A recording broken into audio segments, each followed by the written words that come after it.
Bismillahirrahmanirrahim. Assalamualaikum warahmatullahi wabarakatuh. Perkenalkan, nama saya Apoteker Rizka Mardinda Sari Empam. Saya dosen farmasi D3 Farmasi Universitas Muhammadiyah Kuningan. Tujuan dibuatnya video ini adalah sebagai syarat sertifikasi dosen PDD UKT-PT dalam bidang pengajaran.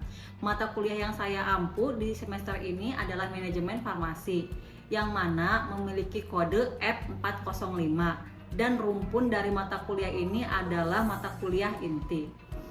Bobot mata kuliah manajemen farmasi ini berjumlah 3 SKS, terdiri dari 1 SKS teori dan 2 SKS praktek yang terdapat pada semester 4. Berikut bobot penilaiannya, yaitu kehadiran sebesar 10%, UTS sebesar 30%, tugas sebesar 20%, dan UAS sebesar 40%.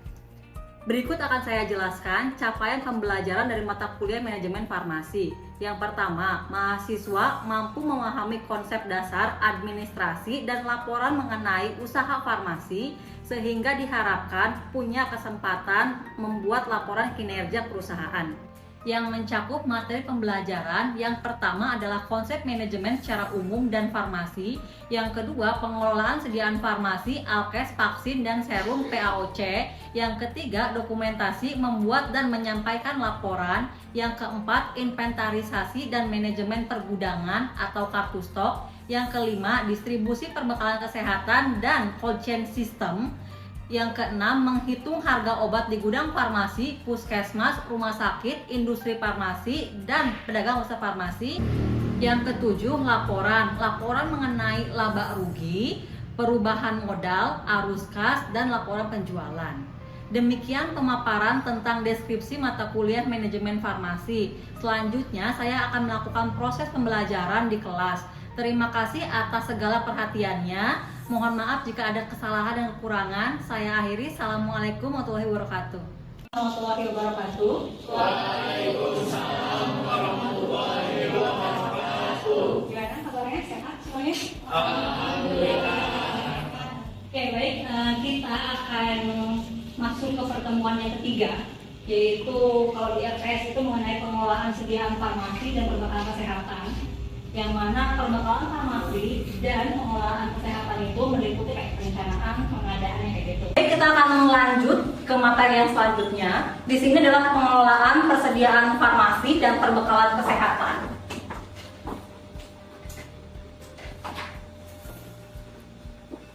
Ada yang tahu apa itu pengelolaan sediaan farmasi dan perbekalan kesehatan? Saya Bu, pengelolaan sediaan farmasi, alat kesehatan, dan bahan medis habis pakai merupakan suatu siklus kegiatan dimulai dari pemilihan, perencanaan, kebutuhan, pengadaan, penerimaan, penyimpanan, pendistribusian, pemusnahan, dan penarikan, pengendalian, dan administrasi yang diperlukan bagi kegiatan layanan kefarmasian. Oke, baik, tadi benar apa yang telah disampaikan, yaitu mengenai perencanaan, kemudian pengadaan, pemusnahan, kayak gitu ya. Kita ini di bagian kesehatan pasti juga akan belajar tentang yang namanya pengelolaan sediaan farmasi. Itu paling penting karena apa? Pengelolaan sediaan farmasi itu, di sini ada sediaan farmasi. Sediaan farmasi sendiri apa sih sebenarnya itu? Itu adalah obat, bahan obat tradisional dan kosmetika gitu kan, yang kalian pakai ini kosmetika, kemudian bahan obat itu adalah sediaan farmasi termasuknya. Kemudian yang kedua, perbekalan kesehatan. Perbekalan kesehatan itu adalah semua bahan selain obat, jadi pokoknya yang dia itu di luar yang dipakai sama kalian gitu ya, entah itu dikulit, entah itu diminum kayak gitu kan ya. Itu adalah perbekalan kesehatan. Semua bahan selain obat dan peralatan yang diperlukan untuk menyelenggarakan upaya kesehatan. Jadi dia itu untuk menyelenggarakannya kayak gitu ya. Kemudian latar belakangnya di sini ada GPP. GPP itu adalah Good Pharmacy Practice, yaitu suatu pedoman yang dipakai untuk menjamin bahwa layanan yang diberikan farmasi kepada setiap pasien telah memenuhi kualitas yang tepat dan terjamin. Kemudian pedoman GPP itu dibuat berdasarkan layanan kefarmasian yang diberikan oleh farmasi. Kemudian dapat juga dikatakan bahwa GPP merupakan cara untuk menerapkan layanan kefarmasian atau pharmaceutical care yaitu diperlukan suatu standar nasional terkait dengan proses pelaksanaannya serta fasilitas yang diperlukannya. Jadi ada standarnya, nggak cuma di Kuningan aja, tapi ternyata di Jakarta, di Bandung, dan dimanapun itu sama untuk yang namanya standar nasional GPP-nya itu. Dan di sini ada tujuan pembuatan standar, yaitu sebagai pedoman praktek apoteker dan asisten apoteker dalam menjalankan profesinya. Jadi kita ada panduannya nih. Kemudian yang kedua, untuk melindungi masyarakat dari pelayan yang tidak profesional. Kemudian yang ketiga, melindungi profesi dalam menjalankan praktek kefarmasian. Kemudian di sini ada standar pelayanan kefarmasian di apotek, contohnya ya, SK Menkes RI nomor 1027/Menkes/SK/9 tahun 2004, yaitu ada tentang pengolahan sumber daya atau SDM. Kemudian ada juga sarana dan prasarana atau sarpras. Ada juga pengolahan sediaan farmasi dan perbekalan kesehatan lainnya. Kemudian ada administrasi pelayanan yang mencakup pelayanan resep, promosi dan edukasi, serta ada home care. Oke, di sini ada pengolahan sediaan farmasi dan perubahan kesehatan, yaitu definisinya suatu proses yang merupakan satu siklus kegiatan yang dimulai dari perencanaan, pengadaan, penerimaan sampai penyerahan. Nggak cuma penyerahan, tapi sampai pemusnahan gitu ya. Kita harus tahu nih, pas pada saat obat itu pesen kayak gimana sih pemilihannya, kemudian sampai dia itu dibuang kalau dia ED itu kayak gimana gitu. Kemudian tujuannya tersedianya perbekalan farmasi yang bermutu serta jumlah, jenis, dan waktu yang tepat gitu ya. Jadi lebih efisien dan efektif gitu ya. Jadi nggak cuma kita beli-beli doang gitu, tapi tepat sasaran gitu ya. Terus kemudian pengolahan sediaan farmasi juga dan perbekalan kesehatan lainnya dilakukan sesuai standar yang berlaku, meliputi perencanaan pengadaan, penyimpanan, pelayanan, pengeluaran obat memakai sistem FIFO dan PEPO. Dapat belajar ya FIFO PEPO ya. Kemudian perencanaan, dalam perencanaan pengadaan sediaan farmasi perlu diperhatikan pola penyakit, kemampuan masyarakat, budaya masyarakatnya. Jadi ada 3 pola yang harus diperhatikan. Jadi kayak saya sekarang nih musim angin, musim hujan itu misalnya tuh. Nah itu kan berarti orang-orang lebih sering terkena flu atau misalnya batuk berarti karena harus perencanaannya itu sesuai dengan pola penyakit. Ada juga emang kayak misalnya sesuai dengan kemampuan masyarakatnya, ya kita di wilayah mana juga gitu kan ya. Untuk perencanaan obatnya kalau kita untuk di wilayah yang kelasnya. Kemudian perencanaan proses kegiatan seleksi sediaan farmasi dan perbekalan kesehatan sesuai dengan jumlah, jenis, waktu yang tepat.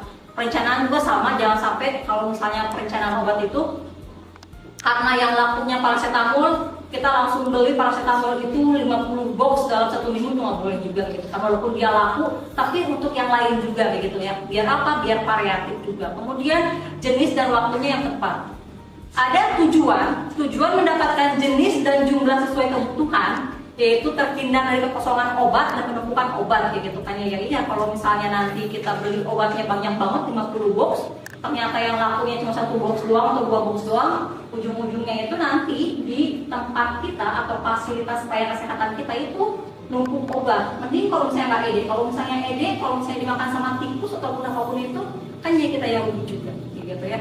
Kemudian ada hal-hal yang perlu diperhatikan, yaitu adalah pola penyakit tadi yang sering timbul sesuai kondisi masyarakat sekitar dan geografisnya. Dilihat lagi pola penyakit yang seringnya, bisa langsung kita tanyakan juga ke kesehatan yang terdekat, contohnya puskes gitu ya. Apa sih yang sering sekarang pola penyakit meningkat gitu. Kemudian kemampuan daya beli tadi yang sudah saya bilang, kalau misalnya menengah ke bawah gitu ya, maka apotek harus menyediakan obat dengan harga terjangkau dan obat generik gitu. Jangan sampai karena untuknya kecil gitu ya, obat generik kan cuma 3 ribuan doang gitu ya, untuknya kecil nggak mau gitu kan, saya pengennya ya obat yang paten aja yang mahal, nggak boleh juga. Biar apa? Ya kemampuan daya masyarakat juga kayak gimana ya. Kemudian ada budaya masyarakat, kebiasaan masyarakat setempatnya seperti apa. Oke, dalam perencanaan ini ada 4 metode yang sering dipakai, yaitu yang pertama adalah metode epidemiologi, penyebaran penyakit dan pola pengobatan yang sering terjadi di masyarakat sekitar, itu adalah metode epidemiologi. Kemudian yang kedua ada metode konsumsi, yaitu berdasarkan pengeluaran barang periode lalu. Jadi lihat nih periode yang lalu itu yang laku yang mana aja sih, kemudian karena yang laku yang itu periode lalu kita pesan kembali. Kemudian yang ketiga, metode kombinasi itu gabungan antara metode epidemiologi dan metode konsumsi, digabung antara 1 sama 2, yaitu pola penyakit sama dengan konsumsi yang kemarin. Kemudian yang keempat adalah metode just in time, yaitu terutama untuk obat-obatan mahal sekali harganya seperti obat kanker gitu ya. Jadi just in time itu sekali-kali doang gitu kan, karena obatnya harganya mahal. Nah, kemudian pengadaan adalah suatu proses kegiatan yang bertujuan agar tersedianya sediaan farmasi dengan jumlah jenis yang sesuai dengan kebutuhan. Itu ada kriterianya, yaitu apotek hanya membeli sediaan farmasi dan perbekalan kesehatan yang telah memiliki izin edar. Jangan sampai nggak punya izin edar kalian beli ya, atau nggak karena saya kenal sama orangnya jadi misalnya ya, karena teman atau apa dibeli padahal nggak ada izin edar, itu nggak boleh gitu ya. Harus ditanya izin edarnya. Kalau misalnya ada yang konsinyasi atau konsinyasi itu kayak misalnya nih, saya nawarin barang, mau nitip jamu di apotek kalian gitu ya misalnya tuh. Tapi jamunya itu nggak ada nomor izin edarnya gitu kan. Saya cuma nitip ya dijual. Kemudian kalian terima, oh iya silakan gitu kan. Kemudian ada yang pasien yang beli gitu kan. Setelah itu keracunan, gimana? Kalau nggak tahu izin edarnya, jelas-jelas apotek kalian tetap tangan dia. Gitu. Jadi kalau misalnya ada yang konsinyasi, dilihat dulu ada nggak nomor izin edarnya dia gitu. Kalau misalnya ada, boleh terima. Kalau misalnya nggak ada, nggak boleh. Mutu sediaan farmasi dan perbekalan kesehatan dapat dipertanggungjawabkan. Kemudian pengadaan sediaan farmasi dan perbekalan kesehatan dari jalur resmi, tadi saya pernah bilang, pedagang besar farmasi, industri farmasi dan apotek lain, serta wajib harus ada fakturnya kalau misalnya beli itu, baik itu di apotek lain juga. Karena apa? Karena biar bisa dipertanggungjawabkan gitu ya. Kalau misalnya ada BPOM datang kayak gitu kan, ini dapat barang dari mana nih, kok PBF-nya kosong sih datanya gitu, karena pernah belanja, oh dari apotek lain dulu saya dapatnya nih, ada faktur gitu, ya. Kemudian dilengkapi dengan persyaratan administrasi seperti faktur dan lain-lain. Penyimpanan, kegiatan penyimpanan dalam memelihara dan dengan cara menempatkan sediaan farmasi dan perbekalan kesehatan yang diterima pada tempat yang aman dan menjamin mutunya. Jadi kalau misalnya pas barang datang kemudian disimpan, kita juga harus lihat kayak gitu ya, disimpan dengan benar. Hal-hal yang harus dilakukan dalam penyimpanan, yang pertama adalah memeriksa organoleptik. Lihat dulu nih kayak gitu kan, bungkusnya penyok apa enggak kayak gitu kan. Kalau misalnya bungkusnya penyok, diretur aja. Karena apa? Kadang-kadang nih kalau misalnya kalian beli barang, beli obat nih, padahal boxnya yang penyok kan, mau nggak? Kosmetik pun pasti nggak mau kayak gitu kan. Karena apa? Biasanya sih pengennya yang utuh plus kardusnya juga gitu kan. Jadi pas kalian nerima barang, diperiksa dulu organoleptiknya. Kemudian pemeriksaan kesesuaian antara surat pesanan dan faktur. SP-nya apa, barangnya apa, dilihat. Takutnya SP-nya yang 5 mg, datangnya yang 10 mg gitu. Kemudian kegiatan administrasi penyimpanan sediaan farmasi dan perbekalan kesehatan. Yang keempat, penyimpanan sediaan farmasi dan perbekalan kesehatan pada tempat yang dapat menjamin mutu bila ditaruh dan di lantai harus di atas malah. Kalau misalnya ternyata barang datang, kemudian pas barang datang ini kita simpan dulu di bawah gitu ya, di keramik langsung tuh nggak boleh. Karena apa? Nanti bakalan lembab. Kalau misalnya lembab, apalagi itu misalnya sirup, bakalan berubah warna, itu nggak boleh. Gitu ya. Jadi harus pakai palet lagi gitu kan. Terus takutnya juga memang ada banjir atau misalnya ada air menggenang, itu nggak boleh. Kemudian ditata rapi di atas rak lemari khusus untuk narkotika dan psikotropika. Jelas, psikotropika dan narkotika itu ada 2 biji gitu ya. Kenapa? Lemarinya pun ada 2 gitu kan ya. Jadi karena memang harus ada tempat khusus untuk narkotika dan psikotropika. Nah, ini ada contohnya. Bisa dalam penyimpanan langsung karton yang berisi obat di atas lantai, harus dihindari seperti ini.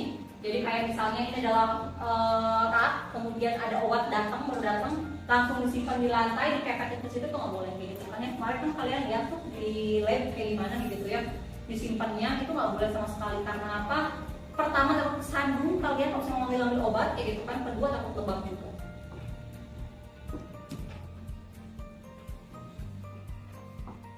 Kemudian di sini ada siklus pengelolaan sediaan farmasi dan perbekalan kesehatan.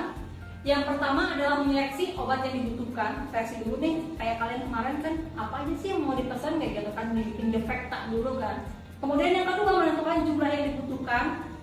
Karena di saya lakunya itu misalnya amlodipin, ya udah amlodipin banyak misalnya itu dibandingkan obat hipertensi yang lain gitu kan. Kemudian yang ketiga, menyesuaikan kebutuhan dengan kondisi keuangan. Ingat ya, jangan naruh ya, sesuai dengan kondisi keuangan kayak gitu ya kalau misalnya mau beli barang apapun itu. Kemudian yang keempat, ada memilih metode pembelian yang sesuai. Ada yang kredit, ada yang cash. Jadi pilih yang sesuai dengan kalian seperti apa. Kemudian menemukan dan memilih suppliernya. Ingat, supplier juga harus seleksi. Cari yang paling diskonnya paling gede. Kemudian yang keenam, membuat kontrak dengan supplier. Kontrak apa? Kontrak kayak misalnya barang 3 hari sudah nyampe ya di saya ya, gitu. Jangan sampai lebih dari seminggu ya. Nah, itu dalam kontrak awal.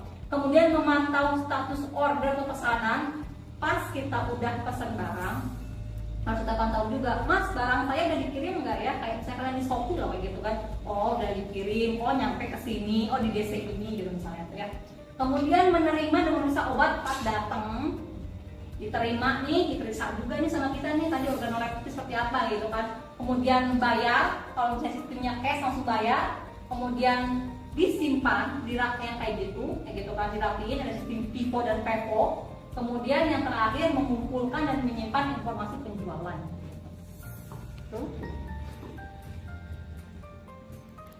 Oke, ada seleksi obat yang dibutuhkan. Bisa ada estimasi yang akurat dalam memilih obat yang akan dibeli, yaitu dalam mencegah kekurangan dan kehabisan stok juga. Faktor yang harus diperhatikannya yaitu tingkat kebutuhan obat. Hal ini tergantung pada data penjualan suatu obat atau produk. Kemudian yang kedua, tingkat stok yang tersedia. Walaupun stok obat tersedia sudah mencapai stok minimal, obat tersebut tetap harus dievaluasi dan kegiatan pembelian. Kemudian di sini dalam menentukan jumlah obat yang dibutuhkan. Yang pertama, dalam menetapkan jumlah obat yang akan dipesan, perlu dipertimbangkan faktor. Yang pertama adalah data penjualan obat periode sebelumnya. Kemudian yang kedua, data perkiraan perubahan pola penyakit seperti cuaca, pola persiapan dokter sekitar, apotek, dan waktu jumlah pembelian. Kemudian yang ketiga, ada maksimum dan minimum level stoknya. Ada contoh, jika maksimum level stok untuk Activasium adalah 20 flash atau 20 botol dan stok yang tersedia adalah 5 botol, maka perlu dipesan atau dibeli berapa botol? Ya, 15 ya, karena apa? Tinggal 20 kurangi 5, misalnya berapa sih? Kemudian di sini ada contoh untuk pemesanan obat, yaitu adalah ROP, disebut dengan reorder point, yaitu titik pemesanan. Adalah jumlah barang minimum yang harus tersedia sehingga barang tidak boleh habis sebelum pesanan barang berikutnya datang. ROP di sini ada rumusnya, yaitu reorder point. Pertama adalah lead time, yaitu waktu tunggunya, kemudian dikali dengan demand perharinya, baru ditambah dengan safety stocknya. Nah, ada contoh kasusnya di sini. Apotek Beta menggunakan 200 tablet amoxicillin 500 mg sehari yang dikirimkan distributor 2 hari yang lalu. Setelah Apotek Beta mengirimkan SP, kapan Apotek Beta harus melakukan pesanan? Jawabannya di sini adalah butuh amoxicillin 500 mg sehari 200 tablet. Kemudian masa tenggangnya atau lead time-nya, masa tunggunya adalah 2 hari. ROP-nya adalah kebutuhan dikali dengan lead time sama dengan 200 tablet dikali dengan 2 sama dengan 400 tablet. Jadi harus pesan sebanyak 400 tablet kayak gitu ya. Saya punya contoh soal, boleh ditulis sama kalian soalnya. Nanti yang bisa boleh lanjut ke depan ya. Seorang penjual obat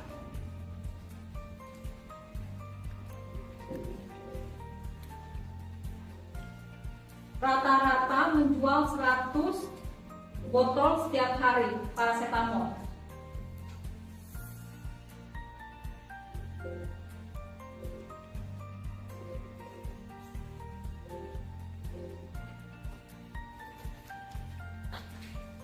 Kemudian safety stock yaitu ada untuk 5 hari. Kemudian PBM membutuhkan waktu 1 minggu untuk mengirimkan obat tersebut. Jadi berapa ROP-nya?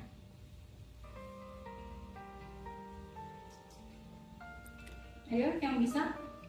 Saya Bu, yang Boleh? Coba permintaan 100 botol stoknya, stoknya.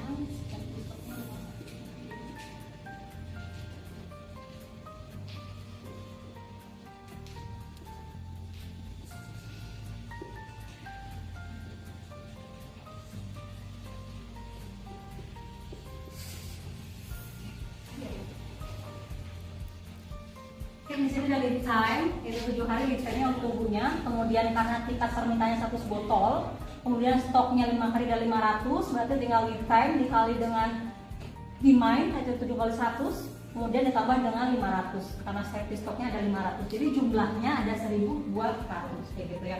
Kemudian ada contoh soal yang kedua. Contoh soal yang kedua yaitu Anda punya rata-rata sales 100 unit per hari untuk sebuah produk. Lead time-nya adalah 10 hari. Dan safety stoknya itu adalah 5 hari. Jadi, ini bukan ROP ya. Jadi berapa safety stock yang harus tersedia di apotek tersebut?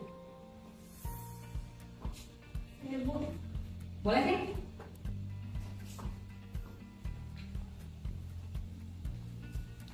Di sebelahnya dia.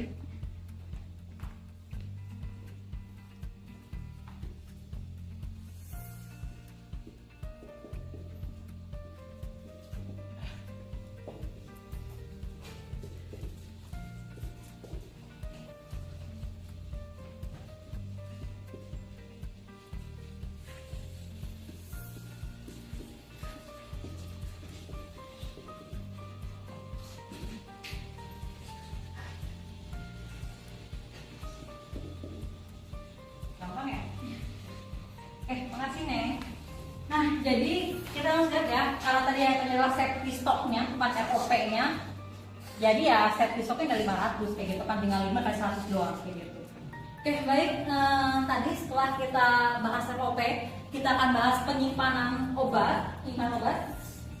Di sini penyimpanan, yaitu obat harus disimpan dalam wadah asli dari pabrik. Jadi jangan sampai kalian packing kayak gitu ya, harus wadah aslinya kayak gitu kan. Dalam hal pengecualian atau darurat di mana isi dipindahkan pada wadah lain, maka harus dicegah terjadinya kontaminasi dan harus ditulis informasi yang jelas pada wadah baru.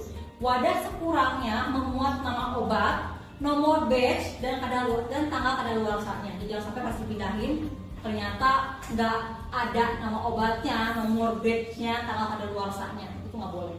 Kemudian semua obat harus disimpan pada kondisi yang sesuai, layak dan menjamin kestabilan bahannya. Contohnya untuk penyimpanannya ada obat botol flash gitu ya, sirup kayak gitu kan, disimpan di yang kayak gini, ataupun bisa obat-obatan tablet tapi dibikin box disimpan di tempat kayak gini. Next. Nah, ini ada contohnya. Sebelumnya ada contohnya untuk penyimpanan obat kayak gitu ya. Ini adalah OTC yang di counter kayak gitu. Bisa kalian lihat ada yang memang pembeli atau masyarakat yang bisa milih langsung seperti di apotek BUMN kayak gitu ya, ataupun memang ada yang langsung oleh farmasinya. Next. Di sini ada juga penyimpanan kayak misalnya obat itu disimpan sesuai dengan alfabetisnya A, B, C, D gitu, atau enggak sesuai dengan nama pabriknya, bisa kayak gitu. Misalnya pabriknya Dexa semua, pabriknya misalnya Kimia Faro semua gitu kan. Kemudian ada juga dengan sesuai penyakitnya gitu kan ya, misalnya warna merah itu untuk antibiotik, biru itu untuk NSAID, kemudian yang kuning itu misalnya untuk obat hipertensi misalnya gitu ya. Next. Nah, kemudian di tempat penyimpanan juga harus terdapat alat pengukur suhu gitu kan, biar apa? Biar kualitas obat tidak rusak gitu kan ya. Jadi entah itu obat-obatan OTC yang di depan, obat-obatan yang di belakang juga, ataupun obat-obatan yang ada dalam kulkas harus ada pengukur suhunya gitu kan ya, biar apa? Mutunya terjamin gitu. Next. Di sini ada pemilihan pola penyimpanan kayak gitu ya, yang tadi sudah saya jelaskan. Tujuannya mendukung pelaksanaan dispensi yang cepat dan efektif dan efisien. Macam-macam pola penyimpanan, yaitu obat disimpan berdasarkan pabrik yang membuatnya. Obat yang diproduksi oleh pabrik yang sama dikelompokkan dalam satu rak dan disusun berdasarkan alfabetis untuk memudahkan pencarian. Contohnya gitu ya, yang tadi saya bilang, sesuai dengan pabrik yang memproduksinya. Next. Kemudian adalah obat yang disusun berdasarkan urutan nama secara alfabetis dari kiri ke kanan, kayak gitu ya. Kerugiannya adalah dapat terjadi lasa atau Lexon alike kayak gitu ya, kekeliruan pada saat pengambilan untuk kegiatan dispensing karena kemiripan antara obat yang satu dan obat yang lainnya. Misalnya mau mengambil amlodipin yang 5 mg dapatnya 10 mg gitu kan ya. Karena apa? Karena berderetan gitu ya. Biar nggak terjadi lasa, kadang-kadang apa? Kadang-kadang dipisah satu tempat ataupun kasih warna gitu ya. Biar apa? Biar beda gitu. Kemudian penyimpanan obat berdasarkan efek terapeutiknya, itu contohnya antibiotik, anti asma dan anti hipertensif. Satu ini obat asma semua gitu kan ya. Antibiotik semua. Kemudian ada juga penyimpanan berdasarkan bentuk sediaannya, misalnya liquid. Kemudian ada juga oral solid, ada eye drops, kotak sama dengan saus. Oke. Di sini yang harus diperhatikan dalam penyimpanan yaitu adalah penyimpanan obat etikal harus terpisah dengan obat OTC atau open decanter. Kemudian penyimpanan harus didasarkan pada persyaratan temperatur yang berlaku. Penyimpanan produk atau untuk hewan atau tanaman harus dipisahkan dengan obat untuk manusia dan diberi tanda tidak untuk manusia, hanya dikonsumsi oleh binatang gitu ya. Jadi jangan sampai disatuin sama kalian gitu. Kemudian apapun pola penyimpanannya, obat harus tetap tersimpan rapi pada tempat semula untuk menghindari debu. Sebaiknya terdapat pintu kaca setiap rak, namun kerugiannya adalah dapat menghambat kecepatan pengambilan produk dalam melakukan kegiatan dispensi. Kemudian untuk obat-obatan yang tidak dapat stabil pada suhu ruangan, maka harus disimpan pada lemari es, yaitu 2-8 derajat Celcius. Kemudian ketentuan mengenai lemari es, yaitu lemari es harus menyala selama 24 jam setiap hari, jangan mati. Kemudian harus dihindari pembekuan dalam lemari es untuk menjaga keutuhan kemasan dan menghindari kerusakan label. Kemudian yang ketiga, menggunakan lemari es yang terpisah antara bagian freezer dengan bagian lain di dalamnya. Yang terakhir yaitu adalah pintu lemari es harus selalu tertutup rapat, kayak gitu ya. Ya, itu materi untuk hari ini. Coba saya ulang lagi ya tentang tadi yang sudah dijelaskan. Yang jawab bisa langsung acungkan tangan ya. Kira-kira apa aja yang perlu diperhatikan dalam pengadaan? Yang diperhatikan dalam pengadaan sediaan farmasi itu ada 3. Yang pertama itu pola penyakit, yang kedua kemampuan masyarakat, yang ketiga itu budaya masyarakat. Oke, baik. Benar ya tadi yang sudah disampaikannya gitu ya untuk pengadaan sistemnya apa aja. Kemudian ada yang ditanyakan dari mahasiswa untuk materi hari ini tentang pengadaan dan pengolahan. Saya izin bertanya Bu. Ya, gimana? Pertanyaannya, apa kekurangan dan kelebihan jika stok obat di fasilitas kesehatan itu dikit atau banyak? Oke, kelebihan dan kekurangan kalau misalnya obat di apotek atau fasilitas kesehatan banyak gitu ya. Kalau misalnya terlalu banyak, itu yang pasti laba, yang pasti keuangan harus besar juga. Terus kalau misalnya kita pesan banyak juga, itu adalah rentan terjadinya yang namanya obat rusak karena disimpan, terjadinya ED juga. Tapi kalau misalnya obat yang sedikit, itu juga rentan karena apa? Rentan terjadi kekosongan obat. Jadi harusnya nggak banyak, nggak kurang kayak gitu maksudnya ya. Jadi harus tepat seperti itu. Nah, mungkin itu untuk materi hari ini. Untuk minggu depan kita akan membahas mengenai distribusi peredaran obat gitu ya di rumah sakit. Jadi kalian baca-baca dulu tentang distribusi seperti apa. Untuk materi hari ini saya cukupkan sekian. Ada yang tanyakan lagi atau tidak? Tidak. Kalau saya tidak ada, saya ucapkan terima kasih banyak. Tetap semangat untuk belajar manajemennya. Saya akhiri untuk kuliah hari ini. Assalamualaikum warahmatullahi wabarakatuh.